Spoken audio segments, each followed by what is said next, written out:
ये कहानी मैनुअल नाम के लड़के की है जिसे अपने माता पिता के तलाक की वजह से अपने एक रिश्तेदारों के साथ रहना पड़ता है। मैनुअल 3 महीने के लिए स्पेन के दूसरे शहर में अपने चाचा हुवान के घर रहने के लिए आया था, मगर उसे स्टेशन पर काफी टाइम इंतजार करना पड़ता है। मैनुअल पहली बार अपने रिश्तेदारों से मिल रहा था और अपने माता पिता से दूर आकर वो निराश था, पर उसका अपने घर से दूर रहना जरूरी था क्योंकि उसके माता पिता एक दूसरे को तलाक देने वाले थे। मैनुअल जब हुवान के घर पहुंचा तो उसे पता चला कि उसके 3 चाचा हैं, जो कि ये तीनों बड़े ही पेलहरबाज आदमी हैं।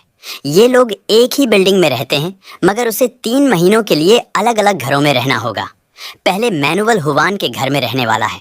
अगले ही दिन अपने दुकान में ले गया जहां सिर्फ लवंडियां ही काम करती है और वो अपने चाचा को औरतों के साथ फ्लर्ट करते हुए देखता है। मैनुअल उससे काम सीख रहा था, पर तभी वहां उसकी बेटी फुनासांता आ जाती है, जिसे देखते ही मैनुअल उसे पसंद करने लगता है। मैनुअल हुवान और फुनासांता के साथ वक्त बिताकर बहुत खुश था और एक दिन हुवान उन दोनों को शहर से दूर घुमाने लेके जाता है, जहां शांति के माहौल में हुवान उन दोनों को पेंटिंग सिखाने लगा।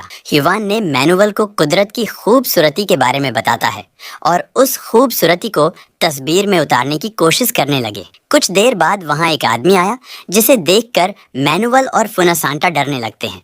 वो अजीब सा आदमी अपने आप को भगवान कहता है और हुवान के कहने पर मैनुअल ने उसे खाने के लिए उसे एक सेब देता है। फिर भी उसकी अजीब सी बातें खत्म नहीं हुई और वो फिर से कहने लगा कि मैं गायब होकर दिखा सकता हूँ। ऐसे ही अजीबो गरीब हरकतें करके चला गया और फिर हमें अगले सीन में दिखाया जाता है। फुनासांता अपनी माँ से डांस सीख रही थी और वही मैनुअल को हुवान कला के बारे में समझा रहा था। हुवान की वजह से मैनुअल कलाकारी के बारे में और कला की खूबसूरती के बारे में समझना शुरू कर दिया था, पर इस बीच उसका ध्यान फुनासांता के पुसी पर ज्यादा ध्यान था। मैनुअल धीरे धीरे फुनासांता को और ज्यादा पसंद करने लगता है और ये बात फुनासांता भी समझने लगी थी क्योंकि वो भी मैनुअल को भी पसंद करने लगी थी। इसीलिए वो दोनों हर समय एक दूसरे के साथ रहते थे। इसी बीच फुनासांता को लगता है कि मैनुअल खुश नहीं है, उसे बेहतर महसूस कराने के लिए अपना लॉलीपॉप चाटने के लिए दे देती है और कहती है, मैं तुमसे कभी भी अलग नहीं रह सकती हूँ। उस दिन मैनुअल को एक राज की बात बताती है जिसे वह जानकर हैरान हो गया। फुनासांता ने बताया कि उनके चाचा फार्लांडो असल में गे है। ये बात कोई नहीं जानता। हुवान के घर रहने के बाद अगले महीने मैनुअल फार्लांडो के साथ रहने लगा और उनकी बेकरी का काम समझने लगा। हुवान की तरह फार्लांडो एक कलाकार है और जाइलो बजाया करता है। जाइलोफोन बजाते देख मैनुअल को म्यूजिक का जादू सवार हो जाता है। फार्लांडो ने बताया कि जीनियस बनने के लिए कुछ सालों तक मेहनत करनी पड़ती है। अगर एक दिन भी मेहनत में कोई कमी रह जाएगी तो म्यूजिक हमारा साथ छोड़ देती है। फार्लांडो का अफेयर उसके असिस्टेंट पेलू के साथ चल रहा था और ये बात मैनुअल जानता था। फार्लांडो की पत्नी बीएड्रेस इस बात से नाराज थी। उसका पति काम पे ध्यान नहीं देता है, पर फार्लांडो का कहना था कि ये काम उसे खुशी नहीं देता, सिर्फ पेलो से खुशी मिलती है। एक दिन उसका असिस्टेंट पेलू ने बताया कि मेरी शादी होने वाली है, इसलिए फार्लांडो को छोड़ना होगा। उन दोनों के बीच हो रही सारी बातें मैनुअल और फुनासांता सुन रहे थे। पेलू के जाने से लैंडो का दिल टूट जाता है और अपनी जान देने की कोशिश की, पर वो ऐसा कर नहीं पाया। उस शाम जब मैनुअल बीएड्रेस के कमरे में आया तो उससे पूछने लगी कि बीएड्रेस उसे खूबसूरत लगती है या नहीं। मैनुअल से अजीबो गरीब बातें पूछने लगती है। तब मैनुअल ने फार्लांडो और पेलू के बारे में उसे बता देता है। इस अफेयर के बारे में जानकर बीएड्रेस मैनुअल से इस अफेयर को राज रखने का वादा करने के लिए कहती है और फार्लांडो से नाराज होने की बजाय बीएड्रेस उसे संभालने लगी, जिसके बाद उसे बेहतर महसूस कराने की कोशिश भी करती है। मैनुअल एक नई दुनिया देख रहा था और इस दुनिया में उसे फुनासांता के साथ खुशी मिल रही थी। उस दिन अचानक उन्हें 2 अनजान लोगों को छत पर आते देखा। तब फुनासांता ने बताया कि वो अमेलियो की बेटी लोली और उसका बॉयफ्रेंड है जो गाजा लेकर वहां से भागा है। फुनासांता को तब कुछ नजर आया और वो कहने लगी कि मेरे घर में कुछ गलत हो रहा है। घर की ओर जाने पर उन्हें पता चला कि फार्लांडो की मौत हो गई है।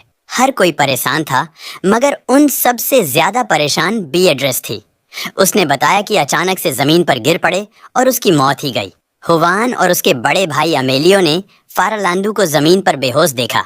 उन्हें समझ आया गया कि दिल का दौरा पड़ा है। सही समय पर अमेलियो उसे बचाने में कामयाब हो जाता है। उस दिन के बाद मैनुअल अमेलियो के घर में रहने लगा। अमेलियो की बहन मार्गरीटा मैनुअल को पढ़ाने लगी, पर मैनुअल उसे और अमेलियो की पत्नी लूला को परेशान करता रहा। एक दिन मैनुअल के पिता अंटोनियो का फोन आता है और मैनुअल को पता चला कि अब वो इटली में रहते हैं। मैनुअल अपने पिता को बताया कि मार्गरीटा हर वक्त उन पर नजर रखती है, इसीलिए वो परेशान होने लगा है और घर आना चाहता है। मैनुअल ने फुनसांता को बताया कि जल्द ही उसके पिता उसको लेने आने वाले हैं। ये सुनकर फुनसांता निराश हो जाती है। मैनुअल और फुनसांता एक दूसरे से शादी करना चाहते हैं, पर वो जानते हैं कि दो कजन्स एक दूसरे से शादी नहीं कर सकते हैं। अमेलियो के घर में एक कमरा था जहां जाने की किसी को इजाजत नहीं था, मगर मैनुअल उस कमरे में चला गया और उसे पता चला कि ये कमरा असल में अमेलियो का क्लिनिक है। अमेलियो उसे क्लिनिक में देखकर खुश हुआ और अपने दूसरे भाइयों की तरह वो भी मैनुअल को अपने काम के बारे में बताने लगा। अमेलियो एक आंखों का डॉक्टर था जो मैनुअल को आंखों में छुपी खूबसूरती को दिखाने लगा।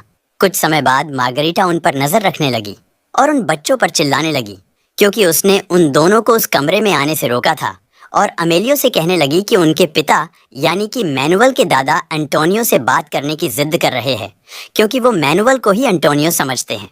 मार्गरीटा का कहना था, मैं उन्हें और नहीं संभाल सकती, क्योंकि वो दिन भर मरने की बातें करते रहते हैं। अमेलियो जानता था कि उनके पिता मैनुअल से बात करके अच्छा महसूस करेंगे, इसीलिए उसने मैनुअल को अपने पिता के पास भेज देता है। मैनुअल के दादा कहने लगे कि दुनिया खत्म होने वाली है और इसीलिए दुनिया खत्म होने से पहले दुनिया देख लेनी चाहिए। फुनसांता के अलावा किसी को भी मैनुअल के दादा की बातें समझ नहीं आती थी, और फिर ये कहने लगे, घर में कई सारे राज है और वो सारे राज परिवार को शर्मिंदा करती है, और वो अपन खुद का राज बताने वाले थे, पर इन्होंने बताते हुए अपनी बात बताना भूल जाते हैं।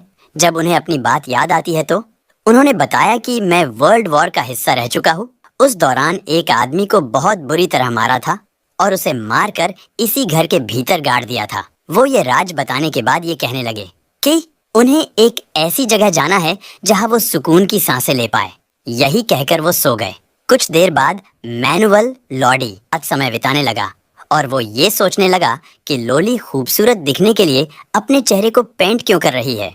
जब मैनुअल उसे उसके बॉयफ्रेंड और गाजा के बारे में पूछा तो नाराज हो गई। अपने बॉयफ्रेंड और गाजा की बात राज रखने के लिए समझाकर वहां से चली जाती, मगर वो ये नहीं जानती थी कि उसका परिवार पहले से जानता है कि उसका बॉयफ्रेंड चूतिया है। इस बीच मैनुअल मार्गरीटा को अजीब सी बातें करते हुए देखने लगता है और मार्गरीटा से पूछता है। वो सबको बताने लगी कि वो भगवान से बातें करती है। अमेलियो उसकी बातें सुनता है तो वो नाराज होने लगता है और उसके पागलपन को छुपाने की कोशिश करता है, मगर मैनुअल उसकी बातें सुनकर मजे ले रहा था। उस दिन अमेलियो ने लोली से कहा, तुमको अपने बॉयफ्रेंड से दूर रहना होगा, पर जब उसने अमेलियो से बहस करना शुरू किया तो अमेलियो अपना आपा खो बैठा। अमेलियो को इस तरह देखकर मैनुअल बुरी तरह डर गया, पर लोली ने समझाया कि उसके पिता कभी कभार चुतियों वाली हरकत कर बैठते हैं। मैनुअल इस अजीब से परिवार के पागलपन का हिस्सा बनने लगा था, मगर ये पागलपन उन लोगों के लिए आम बात थी। वो सब ऐसे बर्ताव करने लगे थे जैसे वहाँ कुछ हुआ ही नहीं है। और अचानक अमेलियो के पिता उन्हें अकेलेपन के बारे में कविता सुनाने लगे। वो कविता उन्होंने मैनुअल के पिता अंटोनियो के लिए लिखी थी, और कविता अमेलियो को अपने सामने देखकर उन्होंने बताया कि वो यहाँ उसके आने का इंतजार कर रहे थे।